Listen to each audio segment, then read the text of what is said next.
ನಮಸ್ಕಾರ. ಕರ್ನಾಟಕ ಈ ದಿನಕ್ಕೆ ಸ್ವಾಗತ. ನಾನು ಲತಾ ಧರ್ಮರಾಜ್. ಈಗ ಹೆಡ್ಲೈನ್ಸ್. ಕೆಎನ್ ರಾಜಣ್ಣ ಅವರ ಅಭಿನಂದನಾ ಸಮಾರಂಭದ ಪೂರ್ವಭಾವಿ ಸಭೆ. ಹಾಸನದಿಂದ 10,000 ಮಂದಿ ಭಾಗಿಯಾಗೋಣ. ಸಂಸದ ಶ್ರೇಯಸ್ ಪಟೇಲ್ ಕರೆ. ಜಿಲ್ಲಾಸ್ಪತ್ರೆಯಲ್ಲಿ ಮೊಬೈಲ್ ಕಳ್ಳತನ ಆರೋಪ. ಯುವಕನಿಗೆ ಭದ್ರತಾ ಸಿಬ್ಬಂದಿಗಳಿಂದ ಹಿಗ್ಗಾಮುಗ್ಗ ಥಳಿತ. ಸಾರ್ವಜನಿಕ ವಲಯದಲ್ಲಿ ಭಾರೀ ಆಕ್ರೋಶ. ವಿದ್ಯುತ್ ತಂತಿ ಸ್ಪರ್ಶ. ಮರಿಯಾನೆ ಜೊತೆ ತಾಯಿ ಆನೆ ದಾರುಣ ಸಾವು. ಸಕಲೇಶಪುರ ವ್ಯಾಪ್ತಿಯ ಕೆಸಗುಲಿ ಗ್ರಾಮದಲ್ಲಿ ಘಟನೆ. ನಿಲ್ಲದ ಕಾಡಾನೆ ರಂಪಾಟ. ಫಸಲಿಗೆ ಬಂದ ಕಾಫಿ ಗಿಡಗಳು ಧ್ವಂಸ. ಬೆಳೆ ನಷ್ಟದಿಂದ ರೈತ ಕಂಗಾಲು.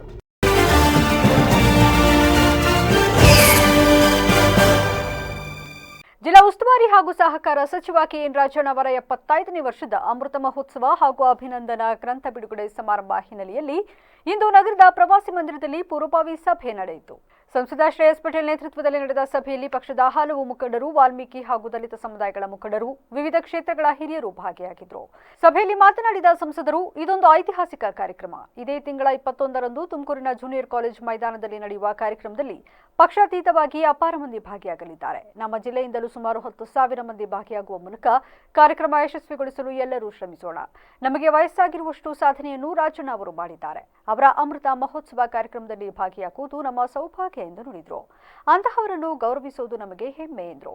ಜಿಲ್ಲಾ ಉಸ್ತುವಾರಿ ಸಚಿವರಂತಹ ಕೆಎನ್ ರಾಜಣ್ಣ ಸಾಹೇಬರ ಒಂದು 75ನೇ ಅಮೃತ ಮಹೋತ್ಸವ ಹಾಗೂ ಅವರು ಸಾಗಿ ಬಂದಂತಹ ಗ್ರಂಥ ಬಿಡುಗಡೆ ಕಾರ್ಯಕ್ರಮವನ್ನು ತುಮಕೂರು ಜಿಲ್ಲೆಯಲ್ಲಿ ಆಯೋಜಿಸಿದ್ದಾರೆ.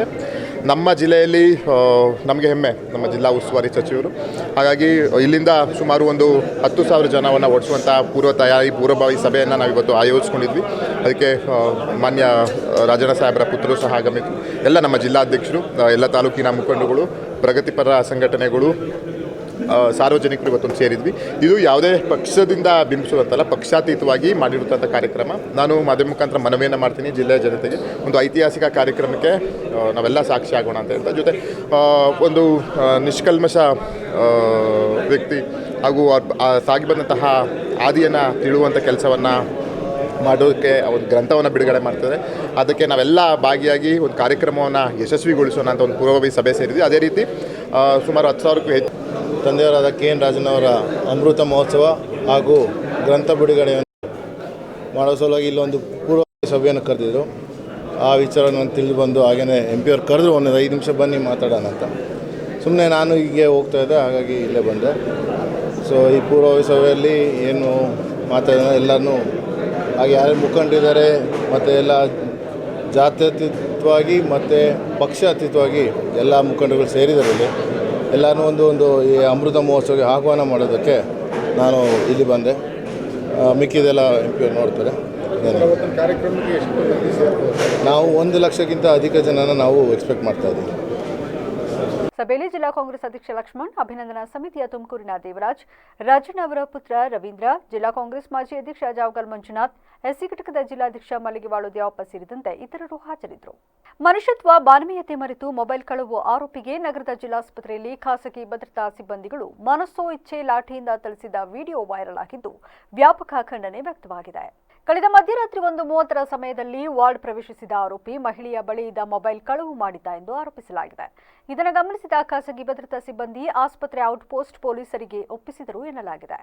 ಆರೋಪಿ ವಿಚಾರಣೆ ಸಂದರ್ಭದಲ್ಲಿ ಪೊಲೀಸ್ ಸಿಬ್ಬಂದಿ ಸಮ್ಮುಖದಲ್ಲೇ ಇಬ್ಬರು ಭದ್ರತಾ ಸಿಬ್ಬಂದಿಗಳು ಆರೋಪಿಯನ್ನ ತೀವ್ರವಾಗಿ ಥಳಿಸಿರುವ ದೃಶ್ಯಾವಳಿ ಸಾಮಾಜಿಕ ಜಾಲತಾಣದಲ್ಲಿ ಹರಿದಾಡುತ್ತಿದೆ. ಕೊಠಡಿಯಲ್ಲಿ ಥಳಿಸಿದ್ದು ಸಾಲದು ಎಂಬಂತೆ ಆಸ್ಪತ್ರೆ ಹೊರಗಡೆ ರಸ್ತೆಯಲ್ಲಿ ಮಳೆಯ ನಡುವೆಯೂ ಲಾಠಿಯಿಂದ ತೀವ್ರವಾಗಿ ಥಳಿಸುತ್ತಿರುವ ದೃಶ್ಯಾವಳಿ ವ್ಯಾಪಕ ಟೀಕೆಗೆ ಗುರಿಯಾಗಿದೆ.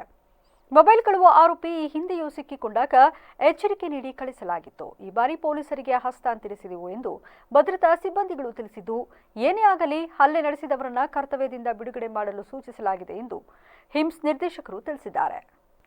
ವಿದ್ಯುತ್ ತಂತಿ ತಗುಲಿ ಹೆಣ್ಣಾನೆಯು ತನ್ನ ಮರಿಯೊಂದಿಗೆ ಸಾವನ್ನಪ್ಪಿರುವ ದುರ್ಘಟನೆ ಬೇಲೂರು ತಾಲೂಕು ಅರೆಹಳ್ಳಿ ಸಮೀಪದ ಸಕಲೇಶಪುರ ವ್ಯಾಪ್ತಿಗೊಳಪಡುವ ಕೆಸಗುಲಿ ಗ್ರಾಮದಲ್ಲಿ ಶನಿವಾರ ಸಂಜೆ ಸಂಭವಿಸಿದೆ. ಉದಿವಾರ ಗ್ರಾಮ ಪಂಚಾಯಿತಿಗೆ ಸೇರುವ ಗುಡ್ಡಬೆಟ್ಟ ಎಬಿಸಿ ಎಸ್ಟೇಟ್ ಬಳಿ ಇರುವ ಕೆಸುಗುಲ್ಲಿ ಗ್ರಾಮದ ರಂಗಶೆಟ್ಟಿ ಎಂಬುವರಿಗೆ ಸೇರಿದ ತೋಟದಲ್ಲಿ ಈ ಘಟನೆ ನಡೆದಿದೆ. ಗುಡ್ಡಬೆಟ್ಟ ಎಬಿಸಿ ಎಸ್ಟೇಟ್ನ ಕಾರ್ಮಿಕರಾದ ತಿರುಮಲೈ ಹಾಗೂ ನಾಗರಾಜ್ ಎಂಬುವರು ಪದೇ ಪದೇ ಕರೆಂಟ್ ಕೈಕೊಡುತ್ತಿದ್ದರಿಂದ ವಿದ್ಯುತ್ ತಂತಿ ಮೇಲೆ ಏನಾದರೂ ಬಿದ್ದಿರಬಹುದೆಂದು ತಿಳಿದು ಭಾನುವಾರ ಬೆಳಗ್ಗೆ 10 ಗಂಟೆ ಸುಮಾರಿಗೆ ತೋಟದೊಳಗೆ ತೆರಳಿದ್ದಾರೆ. ಈ ಸಂದರ್ಭದಲ್ಲಿ ತಾಯಿ ಆನೆಯೊಂದಿಗೆ ಸಂಚರಿಸುತ್ತಿದ್ದ ಮರಿಯಾನೆ ಪ್ರಾಣ ಕಳೆದುಕೊಂಡು ಬಿದ್ದಿದ್ದು, ಗಾಳಿ ಮಳೆಯಿಂದಾಗಿ ತುಂಡಾಗಿ ಬಿದ್ದಿದ್ದ ವಿದ್ಯುತ್ ತಂತಿಯನ್ನು ತುಳಿದ ಕಾರಣ ಈ ದುರಂತ ಸಂಭವಿಸಿರುವ ಶಂಕೆ ವ್ಯಕ್ತವಾಗಿದೆ. ಇನ್ನು ಸ್ಥಳಕ್ಕೆ ಅರಣ್ಯ ಇಲಾಖೆ ಅಧಿಕಾರಿಗಳು ಧಾವಿಸಿ ಪರಿಶೀಲನೆ ನಡೆಸಿದ್ದು, ಇನ್ನು ಸಕಲೇಶಪುರ ಗ್ರಾಮಾಂತರ ಪೊಲೀಸ್ ಠಾಣೆ ವ್ಯಾಪ್ತಿಯಲ್ಲಿ ಘಟನೆ ಸಂಭವಿಸಿದೆ. ಕಷ್ಟಪಟ್ಟು ಬೆಳೆದಿರುವ ಕಾಫಿ ಗಿಡಗಳನ್ನು ಕಾಡಾನೆಗಳ ಹಿಂಡು ತುಳಿದು ಧ್ವಂಸ ಮಾಡಿದ್ದು ಬದುಕು ಕಟ್ಟಿಕೊಳ್ಳುವುದು ಕಷ್ಟವಾಗಿದೆ ಎಂದು ರೈತ ಜಗದೀಶ್ ನೊಂದು ಹೇಳಿದರು. ಬೇಲೂರು ತಾಲೂಕು ಅರಹಳ್ಳಿ ಹೋಬಳಿ ಅನುಘಟ್ಟ ಗ್ರಾಮ ಪಂಚಾಯಿತಿ ವ್ಯಾಪ್ತಿಯ ಕಿತ್ತಾವರ ಗ್ರಾಮದಲ್ಲಿ ಕಾಡಾನೆಗಳ ಸಂಚಾರ ಮಿತಿ ಮೀರಿದ್ದು ರೈತರ ಜಮೀನುಗಳಿಗೆ ನುಗ್ಗಿ ನಾನಾ ಬೆಳೆಗಳನ್ನು ನಾಶಪಡಿಸುತ್ತಿದೆ. ಈ ಸಂಬಂಧ ಮಾತನಾಡಿದ ಅವರು, ಕಾಫಿ ಗಿಡಗಳು ಫಸಲು ನೀಡಬೇಕಾದರೆ 4-5 ವರ್ಷಗಳು ಅದರ ಹಿಂದೆ ಬೀಳಬೇಕಾಗಿದೆ. ಹೀಗೆ ಫಸಲಿಗೆ ಬಂದ ಗಿಡಗಳನ್ನು ಬುಡ ಸಮೇತ ಕಿತ್ತು ಹಾಕುತ್ತಿರುವುದರಿಂದ ದಿಕ್ಕೆ ತೋಚದಂತಾಗಿದೆ. ಇಷ್ಟು ಸಾಲದೆಂಬಂತೆ 70,000 ಖರ್ಚು ಮಾಡಿ ನಿರ್ಮಿಸಿದ್ದ ಚಿಕ್ಕ ಕೆರೆಯ ಏರಿಯನ್ನು ಸಹ ತುಳಿದು ಹಾಳು ಮಾಡಿದೆ. ಪಕ್ಕದ ಜಾಗದಲ್ಲಿ ಹೊಸದಾಗಿ ಹಾಕಲಾಗಿದ್ದ ಗಿಡಗಳನ್ನು ಕಾಡಾನೆಗಳು ತುಳಿದು ಹಾಳು ಮಾಡಿದೆ. ಅದರಿಂದ ಸರ್ಕಾರ ಹಾಗೂ ಅರಣ್ಯ ಇಲಾಖೆಯು ಇತ್ತ ಗಮನ ಹರಿಸಿ ನಷ್ಟಗೊಂಡ ಬೆಳೆಗೆ ಸೂಕ್ತ ಪರಿಹಾರ ನೀಡಬೇಕು ಎಂದು ಆಗ್ರಹಿಸಿದರು. ಅಷ್ಟೊಂದು ತೋಟ ಮಾಡಿದ್ದೀನಿ. ಆನೆ ಬಂದು ಈ ಥರ ಸುಮಾರು ನುಕ್ಸಾನ್ ಮಾಡಿದ್ದಾವೆ. ಹೋದ ವರ್ಷದಿಂದ ಬರ್ತಿದ್ದೇವೆ, ನಾವು ಪರಿಹಾರ ಕೊಡಿ. ಈ ವರ್ಷ ಅಂತೂ ಸಿಕ್ಕಾಪಟ್ಟೆ ಹಾಳಾಗಿದೆ ಸರ್. ನಾವೇನು ಮಾಡೋದು? ನಾವು ಬಡವರು, ನಾವು ಬದುಕಬೇಕಾ ಸಾಯ್ಬೇಕಾ ಏನೋ ಗೊತ್ತಿಲ್ಲ. ನೋಡಿ, ಇದಕ್ಕೆ ಪರಿಹಾರ ನೀವೇ ಸರ್ಕಾರದ ಏನು ಮಾಡ್ತೀರಿ ನೋಡಿ ಸರ್. ಆನೆ ಬಂದು ದಿವಸ ಹಾವಳಿ ಮಾಡ್ತಿದ್ದೇವೆ, ನಾವೇನು ಮಾಡೋದಂತ ನೀವೇ ಡಿಸೈಡ್ ಮಾಡಿ ಸರ್. ಇಲ್ಲ ನಾವು ದಾರಿ ಒಂದೇ, ಸಾಯೋದು ಒಂದೇ ದಾರಿ ಸರ್. ನಮಗೆ ಯಾರು ಬಂದಿಲ್ಲ ಸರ್. ಈ ಫಾರೆಸ್ಟ್ ಆಫೀಸರ್ನ ಕರೆದು ಈ ಬರ್ತೀನಿ ಅಂತ ಹೇಳಿದ್ರು, ಬಂದಿಲ್ಲ, ಇನ್ನೂ ಬಂದಿಲ್ಲ. ಕೆಲಸ ಮಾಡಿಕೊಂಡು ನಾವು ಕೂಲಿ ಕೆಲಸ ಮಾಡ್ಕೊಂಡು ನಾವು ತೋಟ ಮಾಡಿರೋದು. ನಮ್ಮ ತೋಟ ಸಿಕ್ಕಾಪಡಲ್ಲ ಹಾಳು ಮಾಡಿದ್ದೇವೆ. ನಾವು ಏನು ಮಾಡಬೇಕು ಸರ್? ನಾವು ಆನೆ ಸಮಸ್ಯೆ ವರ್ಷ ಇದೆ. ಆನೆ ಈ ಸಲ ಅಂತೂ ಸಿಕ್ಕಾಪಡೆ ನಮ್ಮ ತೋಟ ಎಲ್ಲ ಹಾಳು ಮಾಡಿದೆ. ನೋಡಿ ಸರ್, ಹೊಸದಾಗಿ ಒಂದು ತೋಟ. ವಿಮಾನ ದುರಂತದ ಹೊಣೆ ಹೊತ್ತು ಪ್ರಧಾನಮಂತ್ರಿ ರಾಜೀನಾಮೆಗೆ ಆಗ್ರಹಿಸಿದ್ದ ಸಚಿವ ಈಶ್ವರ್ ಖಂಡ್ರೆ ವಿರುದ್ಧ ಮಾಜಿ DCM doctor CN Ashwath Narayan ತೀವ್ರ ವಾಗ್ದಾಳಿ ನಡೆಸಿದರು. ನಗರದಲ್ಲಿ ಶನಿವಾರ ಸಂಜೆ ಸುದ್ದಿಗಾರರೊಂದಿಗೆ ಮಾತನಾಡಿದ ಅವರು, ಏರ್ಕ್ರಾಫ್ಟ್ ಬಗ್ಗೆ ತನಿಖೆ ನಡೆಯುತ್ತಿದೆ, ಮುಕ್ತವಾಗಿ ತನಿಖೆಯಾಗುತ್ತೆ. ಬೆಂಗಳೂರು ಕಾಲ್ತುಳಿತ ಪ್ರಕರಣದಲ್ಲಿ ಸರ್ಕಾರವೇ ನೇರ ಹೊಣೆಯಾಗಿದೆ. ಈಶ್ವರ್ ಖಂಡ್ರೆಗೆ ಕಿವಿನೂ ಕೇಳಿಸಲ್ಲ, ಕಣ್ಣು ಕಾಣಿಸಲ್ಲ, ಬಾಯಿ ಇಲ್ವೇನೋ. ನೈತಿಕತೆ ಇದ್ರೆ ಹೇಳಲಿ, ರಾಜ್ಯದಲ್ಲಿ ನಡೆದ ಘಟನೆಗೆ ಯಾರು ಕಾರಣ ಎಂದು ಹೇಳಲಿ. ಏರ್ಕ್ರಾಫ್ಟ್ಗೆ ತಪ್ಪು ಏನಾಗಿದೆ ಎಂಬುದು ತನಿಖೆಯಿಂದ ಆಚೆ ಬರಲಿದೆ.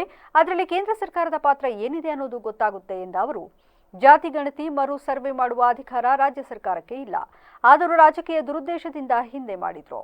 ಅದು ಪರಿಪೂರ್ಣ ವೈಜ್ಞಾನಿಕವಾಗಿಲ್ಲ ಎಂದು ಕಾಂಗ್ರೆಸ್ನವರೇ ವಿರೋಧ ಮಾಡಿದ್ರು. ರಾಜ್ಯದ ಜನರು ಬೊಟ್ಟು ಮಾಡಿದ್ರು. ಕಡೆಗೂ ತಪ್ಪಿನ ಅರಿವಾಗಿ ಮರು ಸರ್ವೆ ಮಾಡ್ತೀವಿ ಅಂತ ಹೇಳುತ್ತಿದ್ದಾರೆ. ಈಗ ಅದರ ಅವಶ್ಯಕತೆ ಇಲ್ಲ.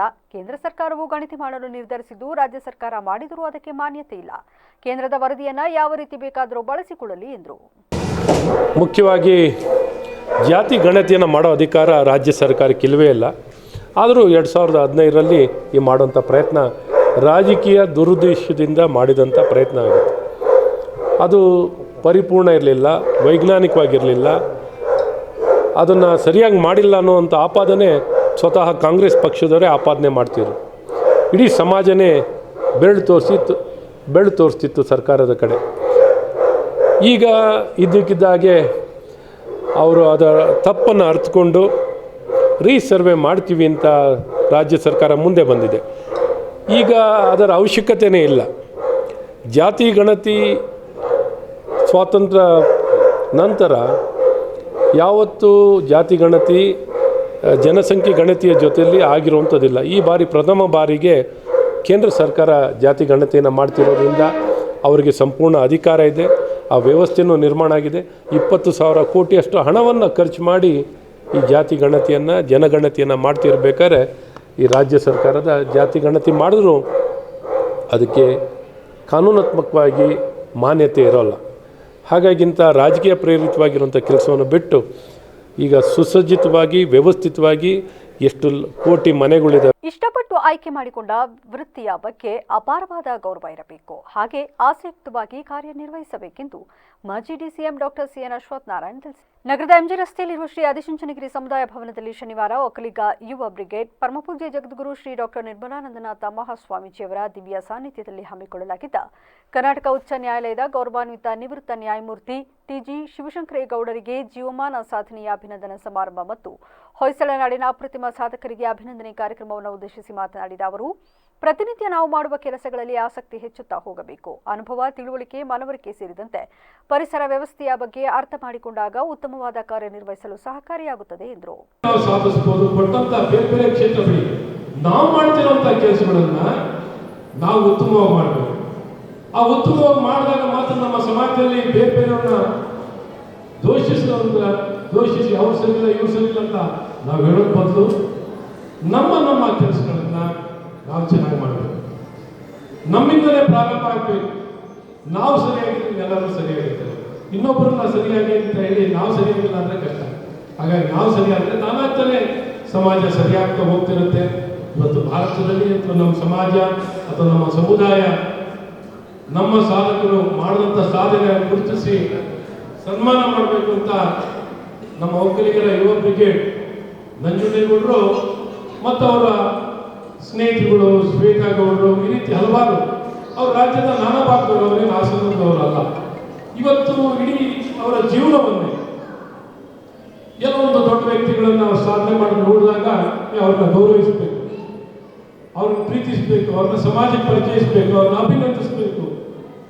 ಅವ್ರ ರೀತಿ ಹೆಣ್ಣು ಮಕ್ಕಳಿಗೆ ಸ್ವಾತಂತ್ರ್ಯ ನೀಡದ ಸಂದರ್ಭದಲ್ಲಿ ಧ್ವನಿಯಾಗಿ ನಿಂತು ಹೆಣ್ಣು ಅವಲೇ ಅಲ್ಲ ಸಬಲೆ ಎಂದು ತೋರಿಸಿಕೊಟ್ಟ ವೀರ ಮಹಿಳೆ ವಿಜಯ ದಬ್ಬೆ ಎಂದು ತಹಶೀಲ್ದಾರ್ ಮಮತಾ ತಿಳಿಸಿದರು. ಬೇಲೂರು ಪಟ್ಟಣದ ಅಂಬೇಡ್ಕರ್ ಭವನದಲ್ಲಿ ತಾಲೂಕು ಕನ್ನಡ ಸಾಹಿತ್ಯ ಪರಿಷತ್ ವತಿಯಿಂದ ಸಾಹಿತಿ ಡಾಕ್ಟರ್ ವಿಜಯ ದಬ್ಬೆಯವರ ಜನ್ಮದಿನಾಚರಣೆ ಮತ್ತು ವಿದ್ಯಾರ್ಥಿಗಳಿಗೆ ಪ್ರತಿಭಾ ಪುರಸ್ಕಾರ ಏರ್ಪಡಿಸಿದ್ದ ಕಾರ್ಯಕ್ರಮ ಉದ್ಘಾಟಿಸಿ ಮಾತನಾಡಿದ ಅವರು, ಹೆಣ್ಣು ಮಕ್ಕಳ ಮೇಲೆ ದೌರ್ಜನ್ಯ ದಬ್ಬಾಳಿಕೆ ನಡೆಯುತ್ತಿದ್ದ ಸಂದರ್ಭದಲ್ಲಿ ಸಾಹಿತಿ ಡಾಕ್ಟರ್ ವಿಜಯ ದಬ್ಬೆಯವರು ತಮ್ಮ ಸಾಹಿತ್ಯದ ಮೂಲಕ ಹೆಣ್ಣು ಎಂದರೆ ಕೇವಲ ಸಾಂಸಾರಿಕ ಜೀವನಕ್ಕೆ ಸೀಮಿತವಲ್ಲ, ಹೊರ ಪ್ರಪಂಚದಲ್ಲಿ ಹೆಣ್ಣು ಏನನ್ನಾದರೂ ಸಾಧಿಸಬಲ್ಲಳು ಮತ್ತು ಹೆಣ್ಣಿನಲ್ಲಿರುವ ಸಮಸ್ಯೆಗಳನ್ನು ಹೇಳಿಕೊಳ್ಳಲು ಒಂದು ವೇದಿಕೆಯನ್ನು ತಮ್ಮ ಸಾಹಿತ್ಯದ ಮೂಲಕ ನಿರ್ಮಿಸಿ ಕೋಟ್ಯಾಂತರ ವೀರ ಮಹಿಳೆಯಾಗಿದ್ರು ಎಂದರು.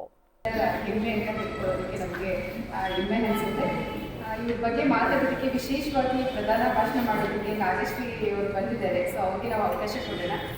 ನಮಗೆಲ್ಲ ಗೊತ್ತಿರೋ ಹಾಗೆ ಪುರುಷ ಪ್ರಧಾನ ಸಮಾಜದಲ್ಲಿ ಹೆಣ್ಮಕ್ಕಳಿಗೆ ಅವಕಾಶಗಳನ್ನೇ ಸಿಗ್ತಿರುವಂತಹ ಸಂದರ್ಭದಲ್ಲಿ ಹೆಣ್ಮಕ್ಕಳ ಧ್ವನಿಗೆ ಧ್ವನಿಯಾಗಿ ಸಾಹಿತ್ಯದ ಮೂಲಕ ಸಮಾಜದಲ್ಲಿ ಆಗ್ತಾ ಇದ್ದಂತಹ ದೌರ್ಜನ್ಯಗಳನ್ನ, ಹೆಣ್ಮಕ್ಳ ಮೇಲೆ ಆಗ್ತಿದ್ದಂತಹ ದೌರ್ಜನ್ಯಗಳನ್ನ ಸಾಹಿತ್ಯದ ಮೂಲಕ ಹೊರಗಡೆ ಸಮಾಜಕ್ಕೆ ತೋರಿಸಿ ಜೊತೆಗೆ ಅದರ ಮೂಲಕ ಹೆಚ್ಚಿಸಿ. ಬಳಿಕ ತಾಲೂಕು ಕನ್ನಡ ಸಾಹಿತ್ಯ ಪರಿಷತ್ ಅಧ್ಯಕ್ಷ ಮಂಜೇಗೌಡ ಮಾತನಾಡಿ, ಕನ್ನಡದಲ್ಲಿ 10ನೇ ತರಗತಿ ಮತ್ತು ದ್ವಿತೀಯ ಪಿಯುಸಿಯಲ್ಲಿ ಅತಿ ಹೆಚ್ಚು ಅಂಕ ಪಡೆದ ವಿದ್ಯಾರ್ಥಿಗಳಿಗೆ ತಾಲೂಕು ಕನ್ನಡ ಸಾಹಿತ್ಯ ಪರಿಷತ್ ವತಿಯಿಂದ ಪ್ರತಿಭಾ ಪುರಸ್ಕಾರ ನೀಡಿ ಗೌರವಿಸಲಾಗಿದ್ದು, ಪೋಷಕರು ಮತ್ತು ಶಿಕ್ಷಕರು ಮಕ್ಕಳನ್ನು ಹುರಿದುಂಬಿಸಬೇಕು. ಇದರಲ್ಲಿ ಶಿಕ್ಷಕರ ಪಾತ್ರ ಮಹತ್ತರಾದರೆ ವಿದ್ಯಾರ್ಥಿಗಳು ಏನನ್ನಾದರೂ ಸಾಧಿಸಬಲ್ಲರು ಎಂದರು.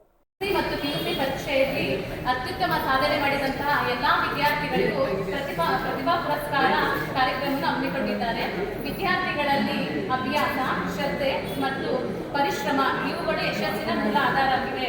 ಪ್ರತಿಯೊಂದು ವಿದ್ಯಾರ್ಥಿಯು ಯಶಸ್ಸಿನ ಪರಿಶ್ರಮವೇ ಮುಗತ್ತಿನ ಮತ್ತು ವಿದ್ಯಾರ್ಥಿಗಳ ಮಾರ್ಗದರ್ಶನ ಹಾಗೂ ವಿದ್ಯಾರ್ಥಿಗಳಿಗೆ ಎಲ್ಲ ರೀತಿಯಲ್ಲೂ ಗುರುಗಳ ಮಾರ್ಗದರ್ಶನ ಹಾಗೂ ಪೋಷಕರ ಬೆಂಬಲ ಇದರಿಂದ ಈ ಯಶಸ್ಸಿಗೆ ಕಾರಣವಾಗಿದೆ ಅಂತ ಹೇಳ್ಬೋದು. ಮತ್ತು ವಿದ್ಯಾರ್ಥಿಗಳು ಏನೇ ಆಸೆ ಆಕಾಂಕ್ಷೆಗಳಿಗೂ ಇದೇ ಥರ ಚೆನ್ನಾಗಿ ಓದಿ ಒಳ್ಳೊಳ್ಳೆ ಕೆಲಸಗಳು ತಾಂದ್ರೆ ಆಫೀಸರ್ಗಳಾಗಿ ಬನ್ನಿ ಅಂತ ಹೇಳಿ. ಕಾರ್ಯಕ್ರಮದಲ್ಲಿ ಪಾಲಿಟೆಕ್ನಿಕ್ ಹಿರಿಯ ಶ್ರೇಣಿ ಉಪನ್ಯಾಸಕಿ ನಾಗಶ್ರೀ ತ್ಯಾಗರಾಜ್, ತಾಲೂಕು ಕನ್ನಡ ಸಾಹಿತ್ಯ ಪರಿಷತ್ ಗೌರವಾಧ್ಯಕ್ಷ ರಾಜೇಗೌಡ, ಪುರಸಭಾ ಅಧ್ಯಕ್ಷೆ ಉಷಾ ಸತೀಶ್ ಸೇರಿದಂತೆ ಇತರರು ಹಾಜರಿದ್ದರು. ಎಸ್ಬಿಐ ಬ್ಯಾಂಕ್ ಹಲವು ಯೋಜನೆಗಳನ್ನು ಪ್ರಾರಂಭಿಸಿದ್ದು, ಬ್ಯಾಂಕಿನ ಗ್ರಾಹಕರು ಇದರ ಉಪಯೋಗ ಪಡೆಯುವಂತೆ ಶಾಖಾ ವ್ಯವಸ್ಥಾಪಕ ಅನಿಲ್ ತಿಳಿಸಿದರು. ಬ್ಯಾಂಕ್ನಲ್ಲಿ ಇತ್ತೀಚೆಗೆ ನಡೆದ ಗ್ರಾಹಕರ ಕುಂದುಕೊರತೆ ಸಭೆಯಲ್ಲಿ ಮಾತನಾಡಿ, ಸಾಲ ಪಡೆದ ಗ್ರಾಹಕರು ನಿಗದಿತ ಸಮಯದಲ್ಲಿ ಮರುಪಾವತಿ ಮಾಡಿದರೆ ಬ್ಯಾಂಕ್ ಇನ್ನೂ ಹೆಚ್ಚಿನ ಸಾಲ ಸೌಲಭ್ಯಗಳನ್ನು ಒದಗಿಸುತ್ತದೆ. ವಿವಿಧ ಠೇವಣಿ ಯೋಜನೆಗಳಲ್ಲಿ ಅಲ್ಲದೆ ಹೂಡಿಕೆ ಯೋಜನೆಗಳು, ವಿಮಾ ಸೌಲಭ್ಯಗಳಿದ್ದು, ಇದನ್ನ ಗ್ರಾಹಕರು ಸಮರ್ಪಕವಾಗಿ ಬಳಸಿಕೊಂಡಲ್ಲಿ ಆರ್ಥಿಕವಾಗಿ ಲಾಭ ಪಡೆಯಬಹುದಾಗಿದೆ ಎಂದರು. ಅವಶ್ಯಕತೆ ಇದ್ರೆ ಅದು ನಮಗೆ ತಿಳಿಸೋಕ್ಕೋಸ್ಕರ ಮತ್ತು ನಾವು ನಿಮ್ಮಿಂದ ಏನು ಕೇಳ್ಬೋದು ಅಂತ ಅದಕ್ಕೋಸ್ಕರ. ಈಗ ನಿಮ್ಗೆಲ್ಲ ಗೊತ್ತಾಯಿದೆ ಬ್ಯಾಂಕಿಂಗ್ ಅಂತ ಅಂದರೆ ಈಗ ಏನು ಡೆಪಾಸಿಟ್ ಅಂದರೆ ಠೇವಣಿ ತಗೋತೀವಿ ಮತ್ತು ಸಾಲವಾಗಿ ಇನ್ನೊಬ್ಬರಿಗೆ ಕೊಡ್ತೀವಿ ಅಲ್ವಾ, ಅದು ಸಿಂಪಲ್ ಆಗಿ ಬ್ಯಾಂಕಿಂಗ್ ಅಂತ ಅಂದರೆ. ಬಟ್ ಅದಕ್ಕಿಂತ ಜಾಸ್ತಿ ಇದೆ ಬ್ಯಾಂಕಿಂಗ್ ಅಂತಂದರೆ. ಅಂದ್ರೆ ಈ ಏನು ನಾವು ಸಾಲದ್ದು ಅಂತ ಹೇಳ್ತೀವಿ ಅದರಲ್ಲಿ ಸುಮಾರು ಸಾಲಗಳಿದೆ, ಎಷ್ಟೊಂದು ಜನ ಗೊತ್ತೇ ಇರಲ್ಲ. ಒಬ್ಬೊಬ್ರು ಬರ್ತಾರೆ ಕೃಷಿ ಸಾಲ ತಗೊಂಡಿರ್ತಾರೆ, ಆ ಕೃಷಿ ಸಾಲಕ್ಕೆ ಸಂಬಂಧಪಟ್ಟಂಗೆ ಇನ್ನೇನು ಯೋಜನೆಗಳಿರ್ತವೆ ಅದರ ಬಗ್ಗೆ ಗೊತ್ತಾಗಲ್ಲ. ಅದಕ್ಕೆ ಸಂಬಂಧಪಟ್ಟಂಗೆನೆ ವಿವಿಧ ಇಲಾಖೆಗಳಿದೆ. ಈಗ ಕೃಷಿಗೆ ಬಂತಂದ್ರೆ ಬೆಳೆ ಸಾಲ, ಮತ್ತೆ ನಿಮಗೆ ಪಶು ಸಂಗೋಪನಾ ಇಲಾಖೆ, ಮೀನುಗಾರಿಕೆ ಇಲಾಖೆ, ತೋಟಗಾರಿಕೆ ಇಲಾಖೆ, ಇಲ್ಲೆಲ್ಲ ವಿವಿಧ ಯೋಜನೆಗಳಿರ್ತವೆ. ಅದನ್ನು ತಿಳ್ಕೊಂಡು ನಿಮ್ಗೆ ಯಾವ್ದು ಅನುಕೂಲ ಅನ್ಸುತ್ತೋ, ನಿಮ್ಗೆ ಯಾವ್ದ್ರಲ್ಲಿ ಆಸಕ್ತಿ ಇದೆಯೋ ಅಂತ ಇದನ್ನ ಬಂದು ನಮ್ಮಲ್ಲಿ ಕೇಳ್ಕೊಂಡ್ರೆ ನಾವು ಅದಕ್ಕೆ ನಿಮ್ಗೆ ಹಣಕಾಸಿನ ಸೌಲಭ್ಯ ಒದಗಿಸ್ಕೊಡ್ತೀವಿ.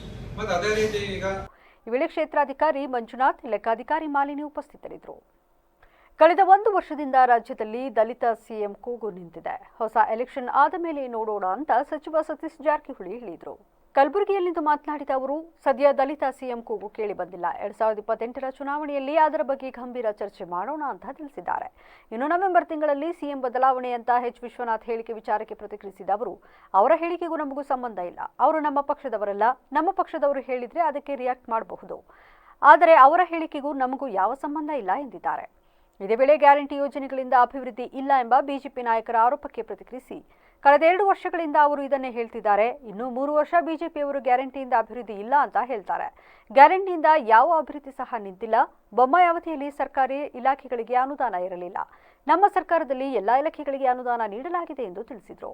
ಪಕ್ಷಕ್ಕೂ ಅವ್ರ ಹೇಳಿಕೆಗೆ ನಮ್ಮ ಪಕ್ಷಕ್ಕೂ ಏನು ಸಂಬಂಧ ಕಲ್ಪಿಸೋರು ನೀವು ಏನು ಮಾಡೋಕ್ಕಾಗಲ್ಲ. ಅವರು ಬೇರೆ ಪಕ್ಷದಾಗಿದ್ದಾರೆ, ನಮ್ಮ ಪಕ್ಷ ಬೇರೆ. ಈಗ ಎಲ್ಲರೂ ಹೇಳ್ತಾರಂಗೆ ಅದಕ್ಕೆಲ್ಲದಕ್ಕೂ ಸರ್ಕಾರ ಮಂತ್ರಿಗಳು ಉತ್ತರ ಕೊಡ್ಲಿಕ್ಕೆ ಅದು ನಮ್ಮ ಸಂಬಂಧಪಟ್ಟ ಇಲ್ಲ. ನಮ್ಮ ಶಾಸಕರು ಹೇಳಿದ್ರೆ ಅದ್ರ ಬಗ್ಗೆ ಏನಾರು ಹೇಳಲಿಕ್ಕೆ, ಅಥವಾ ನಮ್ಮ ಪಕ್ಷದವ್ರು ಯಾರು ಹೇಳಿದ್ರೆ ಹೇಳಲಿಕ್ಕೆ ಅವಕಾಶ ಈಗ ಗ್ಯಾರಂಟಿ ಇದೆ. ಗ್ಯಾರಂಟಿಯಿಂದ ಯಾವುದೇ ಅಭಿವೃದ್ಧಿ ಕೆಲಸಗಳು ಆಗ್ತಾ ಇಲ್ಲ, ಡೆವಲಪ್ಮೆಂಟ್ ವರ್ಕ್ ಆಗ್ತಾ ಇಲ್ಲ ಅಂತ ಬಿಜೆಪಿ 2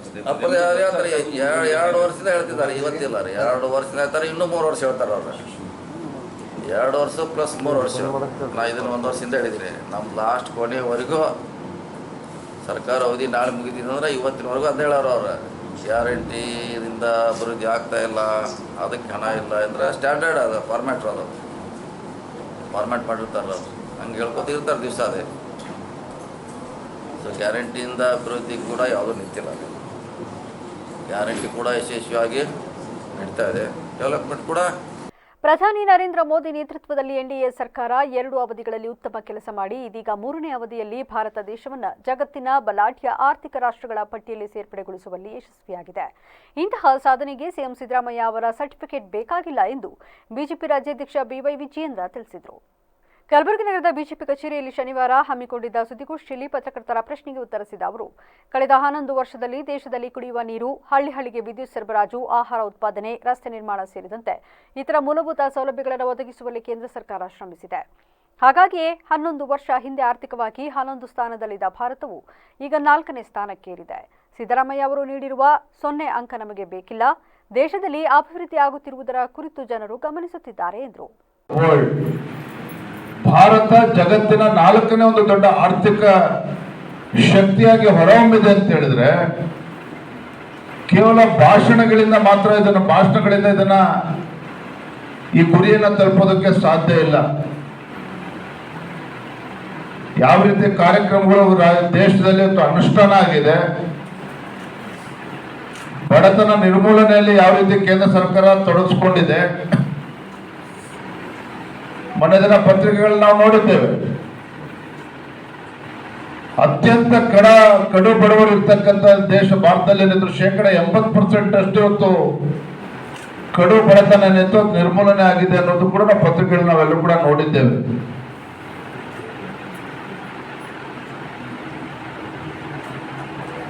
ಆರ್ಟಿಕಲ್ 370 ಬಗ್ಗೆ ಮಾತನಾಡಿದ್ದೇವೆ.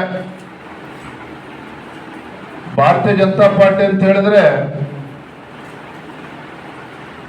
ಮುಸಲ್ಮಾನರು ವಿರೋಧಿ. ದೇಶ ಆರ್ಥಿಕವಾಗಿ ಮುಂದೆ ಸಾಗುತ್ತಿದ್ದರೆ ಇತ್ತ ರಾಜ್ಯ ಕಾಂಗ್ರೆಸ್ ಸರ್ಕಾರ ಅಸಮರ್ಥ ನಾಯಕತ್ವದಿಂದ ಬಳಲುತ್ತಿರುವುದಲ್ಲದೆ ಒಳಜಗಳದ ಪರಿಣಾಮವಾಗಿ ಸರ್ಕಾರ ಸಂಪೂರ್ಣ ಗೊಂದಲದ ಗೂಡಾಗಿದೆ ಎಂದು ಕೇಂದ್ರ ಸಚಿವ ಪ್ರಹ್ಲಾದ್ ಜೋಶಿ ವಾಗ್ದಾಳಿ ನಡೆಸಿದರು. ಕಲಬುರಗಿ ನಗರದಲ್ಲಿ ಶನಿವಾರ ಸುದ್ದಿಗೋಷ್ಠಿಯಲ್ಲಿ ಮಾತನಾಡಿದ ಅವರು, ಸಿಎಂ ಮತ್ತು ಡಿಸಿಎಂ ಅವರ ನಡುವಿನ ಒಳಜಗಳದಿಂದಾಗಿ ರಾಜ್ಯದಲ್ಲಿ ಕಾನೂನು ಸುವ್ಯವಸ್ಥೆ ಹಾಳಾಗುತ್ತಿದೆ. ಆರ್ಸಿಬಿ ವಿಜಯೋತ್ಸವದ ಕಾಲ್ತುಳಿತ ಘಟನೆಗೆ ತಾವು ಕಾರಣರಲ್ಲ ಎಂದು ತಮ್ಮಲ್ಲೇ ದೂರುತ್ತಿದ್ದಾರೆ. ಕಾರ್ಯಕ್ರಮದಲ್ಲಿ ಪಾಲ್ಗೊಳ್ಳುವುದರ ಕುರಿತು ರಾಜ್ಯಪಾಲರಿಗೆ ನಾನು ಕೇಳಿದ್ದೆ. ಅದಕ್ಕೆ ಅವರು ಸಿಎಂ ಅವರ ಕಡೆಯಿಂದ ಆಹ್ವಾನ ಬಂದಿತ್ತು, ಅದಕ್ಕೆ ಪಾಲ್ಗೊಂಡಿದ್ದೇನೆ ಎಂದು ಹೇಳಿದ್ದಾರೆ. ಆದರೆ ಇಲ್ಲಿ ನೋಡಿದರೆ ಒಮ್ಮೆ ಆಹ್ವಾನ ಕೊಟ್ಟಿದ್ದೇನೆ, ಒಮ್ಮೆ ಇಲ್ಲ ಎನ್ನುತ್ತಿದ್ದಾರೆ. ದೇಶ ಆರ್ಥಿಕವಾಗಿ ಬೆಳೆದು ವಿಶ್ವ ಮಟ್ಟದಲ್ಲಿ ಗುರುತಿಸಿಕೊಳ್ಳುತ್ತಿದ್ದರೆ ರಾಜ್ಯ ಸರ್ಕಾರ ಅಭಿವೃದ್ಧಿ ವಿಷಯದಲ್ಲಿ ಕಾನೂನು ಸುವ್ಯವಸ್ಥೆ ಕಾಪಾಡುವಲ್ಲಿ ಹಿನ್ನಡೆ ಸಾಧಿಸುತ್ತಿದೆ. ಈತ ಭರವಸೆ ನೀಡಿದ ಗೃಹಲಕ್ಷ್ಮಿ ಯೋಜನೆಯ ಹಣ ನೀಡುವಲ್ಲಿಯೂ ಸರ್ಕಾರ ತಿಣುಕಾಡುತ್ತಿದೆ. ಗ್ಯಾರಂಟಿ ಯೋಜನೆಗಳನ್ನು ತಂದು ಸರ್ಕಾರ ಆರ್ಥಿಕವಾಗಿ ಗಂಭೀರ ಪರಿಸ್ಥಿತಿ ಎದುರಿಸುತ್ತಿದೆ ಎಂದು ಹೇಳಿದರು. ಕಾನೂನು ಸುವ್ಯವಸ್ಥೆ ದೃಷ್ಟಿಯಿಂದಲೇ ಇರಬಹುದು ಮತ್ತು ಅವರ ಒಳಜಗಳದ ಕಾರಣದಿಂದಾಗಿ ಗೊಂದಲ ಬಹಳ ಏರ್ಪಡ್ತಾ ಇದೆ.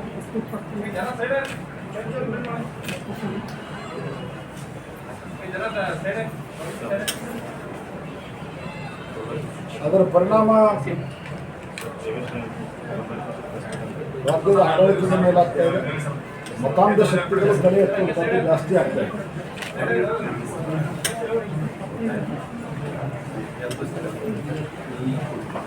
ಅದರ ಒಂದು ಪರಿಣಾಮವೇ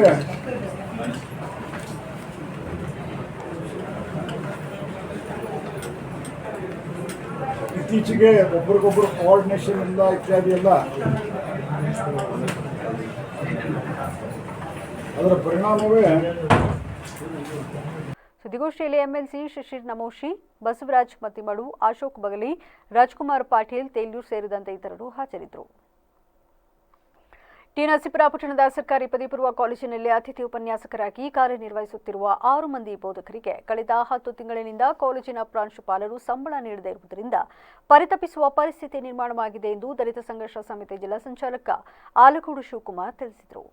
ಪಟ್ಟಣದ ಸರ್ಕಾರಿ ಅತಿಥಿ ಗೃಹದಲ್ಲಿ ಕರೆದಿದ್ದ ಸುದ್ದಿಗೋಷ್ಠಿಯಲ್ಲಿ ಮಾತನಾಡಿದ ಅವರು, ಕೇವಲ 12,000 ರೂಪಾಯಿ ಸಂಬಳ ನೀಡುವಲ್ಲಿ ಸರ್ಕಾರ ವಿಫಲವಾಗಿತ್ತು. ಕಾಲೇಜಿನಲ್ಲಿ ವಿದ್ಯಾರ್ಥಿಗಳಿಗೆ ಪಾಠ್ಯ ಪ್ರವಚನ ನಡೆಯದೆ ಮಧ್ಯಾಹ್ನದ ವೇಳೆಗೆ ಮನೆಗೋಗುವ ಪರಿಸ್ಥಿತಿ ನಿರ್ಮಾಣವಾಗಿದೆ. ಕೂಡಲೇ ಉಪನ್ಯಾಸಕರ ಸಮಸ್ಯೆಯನ್ನು ಬಗೆಹರಿಸಬೇಕೆಂದು ಆಗ್ರಹಿಸಿದರು. 25ನೇ ಸಾಲಿನಲ್ಲಿ ವ್ಯಾಸಂಗ ಮಾಡ್ತಾ ಇದ್ದಂಥ ಪ್ರಥಮ ಮತ್ತು ದ್ವಿತೀಯ PUCಯ ವಿದ್ಯಾರ್ಥಿಗಳಿಗೆ ಬೋಧನೆಯನ್ನು ಮಾಡ್ತಾ ಇದ್ದಂಥ ಉಪನ್ಯಾಸಕರುಗಳಿಗೆ ಕಳೆದ ವರ್ಷದ 10 ತಿಂಗಳ ಸಂಬಳವನ್ನು ಆ ಕಾಲೇಜಿನ ಪ್ರಾಂಶುಪಾಲರು ಮತ್ತು CDC ಕಮಿಟಿ ಸರ್ಕಾರ ಮಂಜೂರು ಮಾಡದೇ ಇರೋದ್ರಿಂದ ಏನು ಪಾಠವನ್ನು ಬೋಧಿಸ್ತಕ್ಕಂಥ ಉಪನ್ಯಾಸಕರುಗಳು ಸಾಲರಿ ಇಲ್ಲದೇ ಪರಿತಪಿಸ್ತಕ್ಕಂಥ ಒಂದು ಸಂದರ್ಭ ನಿರ್ಮಾಣ ಆಗಿದೆ. ಇವತ್ತು ಕಳೆದ 10 ತಿಂಗಳಿಂದ ಸರ್ಕಾರಕ್ಕೆ ಜೀತಗಾರರ ಥರ ಒಂದು ದಿನಗೂಲಿಯ ಲೆಕ್ಕದಲ್ಲೂ ಇಲ್ಲದೆ ಕೇವಲ 12,000 ರೂಪಾಯಿಗೆ ತಿಂಗಳಿಗೆ 12,000 ರೂಪಾಯಿನ ಕೆಲಸ ಮಾಡಿದ್ರು ಸಹ 12,000 ರೂಪಾಯಿ ಸಾಲರಿಯನ್ನು ಕೊಟ್ಟು. ಈ ಸಂದರ್ಭದಲ್ಲಿ ಅತಿಥಿ ಉಪನ್ಯಾಸಕರುಗಳಾದ ರಾಜಮ್ಮ, ಕವಿತಾ, ಅಂಜನ್ ಕುಮಾರ್ ಹಾಜರಿದ್ದರು. ಮಳವಳ್ಳಿ ಪಟ್ಟಣದ ಹೊರವಲಯದಲ್ಲಿರುವ ಪ್ರಸಿದ್ಧ ಪುರಾತನ ಕಾಲದ ಮಾರೇಹಳ್ಳಿ ಶ್ರೀ ಲಕ್ಷ್ಮೀ ನರಸಿಂಹಸ್ವಾಮಿ ತೇಪತೇರು ಸಾವಿರಾರು ಭಕ್ತರ ಸಮ್ಮುಖದಲ್ಲಿ ವಿಜೃಂಭಣೆಯಿಂದ ನಡೆಯಿತು. ದೇವಸ್ಥಾನದಲ್ಲಿ ಉತ್ಸವ ಮೂರ್ತಿ ಮುಂದೆ ವಾದ್ಯಗಳನ್ನು ಇಟ್ಟು ಪೂಜೆ ಸಲ್ಲಿಸಿದ ಬಳಿಕ ದೇವಸ್ಥಾನದ ಪಾರುಪತ್ತೇದಾರ ಬಿಳಿಗಿರಿ ನಾಗರಾಜು ಅವರಿಗೆ ತಲೆ ಮೇಲೆ ಕಳಸವಿಟ್ಟು ಅವರಿಗೆ ಸ್ನಾನ ಮಾಡಿದ ಬಳಿಕ ಉತ್ಸವ ಮೂರ್ತಿಗೆ ಪೂಜೆ ಸಲ್ಲಿಸಿದರು. ಈ ವೇಳೆ ಅರ್ಚಕ ಕೃಷ್ಣ ಪ್ರಸಾದ್ ಮಾತನಾಡಿ, ಕಳೆದ 9 ದಿನಗಳ ಕಾಲ ಬ್ರಹ್ಮರಥೋತ್ಸವ ನಡೆದಿದ್ದು ಕೊನೆವಾದ ಇಂದು ದೇವರಿಗೆ ತೀರ್ಥ ಸ್ನಾನ ಮಾಡಲಾಗುತ್ತದೆ ಎಂದರು. ಪರಬ್ರಹ್ಮಣ್ಯ ನಮಃ. ಇದು ಮಾರೇಹಳ್ಳಿ ಲಕ್ಷ್ಮೀ ನರಸಿಂಹಸ್ವಾಮಿ ದೇವಸ್ಥಾನ, ಮಂಡ್ಯ ಜಿಲ್ಲೆ ಮಳವಳ್ಳಿ ತಾಲೂಕು. ಇದು ಪುರಾಣ ಪ್ರಸಿದ್ಧವಾದಂಥ ದೇವಸ್ಥಾನ. ಇಲ್ಲಿ 9 ದಿವಸಗಳ ಕಾಲ ನವಾನ್ನಿಕ ಬ್ರಹ್ಮರಥೋತ್ಸವ ನಡೆಯುತ್ತೆ. ಅದರಲ್ಲಿ ಕೊನೆಯ ದಿವಸವಾದಂಥ ಇವತ್ತು ಶ್ರವಣ ನಕ್ಷತ್ರ ದಿವಸ ತೀರ್ಥ ಸ್ನಾನ ಅಂತಂದರೆ ಭಗವಂತನಿಗೆ ಸ್ನಾನವನ್ನು ಮಾಡಿಸೋದು. ಬೆಳಗ್ಗೆ ಪ್ರತಿಯೊಂದು ನಿನ್ನೆ ರಾತ್ರಿ ಶಯನೋತ್ಸವ ಆಗಿತ್ತು. ಅದಾದ ನಂತರ ಸ್ವಾಮಿಯವ್ರನ್ನ ರಾಕ್ಷಸರುಗಳು ಎಲ್ಲ ಋಷಿಮುನಿಗಳನ್ನ ಎಲ್ಲರನ್ನೂ ಇದು ಮಾಡ್ತಿದ್ದರಿಂದ ಸ್ವಾಮಿಯವ್ರನ್ನ ಬಂದು ಕೇಳ್ಕೊಂಡಾಗ ಸ್ವಾಮಿಯವರು ರಾತ್ರಿ ಶಯನಾಗ್ರಹದಿಂದ ಎದ್ದು ಹೋಗಿ ದುಷ್ಟ ಮೃಗಗಳು ಮತ್ತು ಎಲ್ಲರನ್ನ ಸಂಹಾರ ಮಾಡಿ ಬಂದಾಗ ಲಕ್ಷ್ಮಿಯವರು ಅವ್ರನ್ನ ಶಂಕಿಸ್ತಾರೆ. ಏನಕ್ಕೆ ಈ ಥರ ಜುಟ್ಟೆಲ್ಲ ಇದಾಗಿದೆ, ನಿಮ್ಮ ಏನಕ್ಕೆ ಇದಾಗಿದೆ ಅಂತಂದಾಗ ಅವರು ನಂಬೋದಿಲ್ಲ. ಆಗ ಅವರು ಬಾಗಿಲನ್ನು ಹಾಕ್ಕೊಂಡು ಕೋಪವಾಗಿ ಕೂತಿರ್ತಾರೆ. ಅದನ್ನು ನಾವು ಲಕ್ಷ್ಮೀ ಸಂವಾದ ಅನ್ನೋ ಒಂದು ಕಥೆಯಲ್ಲಿ ಅದನ್ನು ಸವಿಸ್ತಾರವಾಗಿ ಹೇಳಿರ್ತಾರೆ. ಅದಾದ ನಂತರ ಲಕ್ಷ್ಮೀ ಅಮ್ಮನವರಿಗೆ. ಈಗ ಮತ್ತೊಮ್ಮೆ ಹೆಡ್ಲೈನ್ಸ್. ಕೆಎನ್ ರಾಜಣ್ಣ ಅವರ ಅಭಿನಂದನಾ ಸಮಾರಂಭದ ಪೂರ್ವಭಾವಿ ಸಭೆ. ಹಾಸನದಿಂದ 10,000 ಮಂದಿ ಭಾಗಿಯಾಗೋಣ, ಸಂಸದ ಶ್ರೇಯಸ್ ಪಟೇಲ್ ಕರೆ. ಜಿಲ್ಲಾಸ್ಪತ್ರೆಯಲ್ಲಿ ಮೊಬೈಲ್ ಕಳ್ಳತನ ಆರೋಪ, ಯುವಕನಿಗೆ ಭದ್ರತಾ ಸಿಬ್ಬಂದಿಗಳಿಂದ ಹಿಗ್ಗಾಮುಗ್ಗಾ ಥಳಿತ, ಸಾರ್ವಜನಿಕ ವಲಯದಲ್ಲಿ ಭಾರೀ ಆಕ್ರೋಶ. ವಿದ್ಯುತ್ ತಂತಿ ಸ್ಪರ್ಶ, ಮರಿಯಾನೆ ಜೊತೆ ತಾಯಿ ಆನೆ ದಾರುಣ ಸಾವು, ಸಕಲೇಶಪುರ ವ್ಯಾಪ್ತಿಯ ಕೆಸಗುಳಿ ಗ್ರಾಮದಲ್ಲಿ ಘಟನೆ. ಇಲ್ಲದ ಕಾಡ ನೇರಂಪಾಟ, ಫಸಲಿಗೆ ಬಂದ ಕಾಫಿ ಗಿಡಗಳು ಧ್ವಂಸ, ಬೆಳೆ ನಷ್ಟದಿಂದ ರೈತ ಕಂಗಾಲು. ಇದಾಗಿತ್ತು ಇಲ್ಲಿವರೆಗಿನ ನ್ಯೂಸ್ ಅಪ್ಡೇಟ್ಸ್. ನಿರಂತರ ಸುದ್ದಿಗಾಗಿ ನೋಡ್ತಾರೆ ವಿಬಿಸಿ ನ್ಯೂಸ್. ಇದು ಜನರ ಧ್ವನಿ, ಸತ್ಯದ ಕಡೆ ನಮ್ಮ ನಡೆ.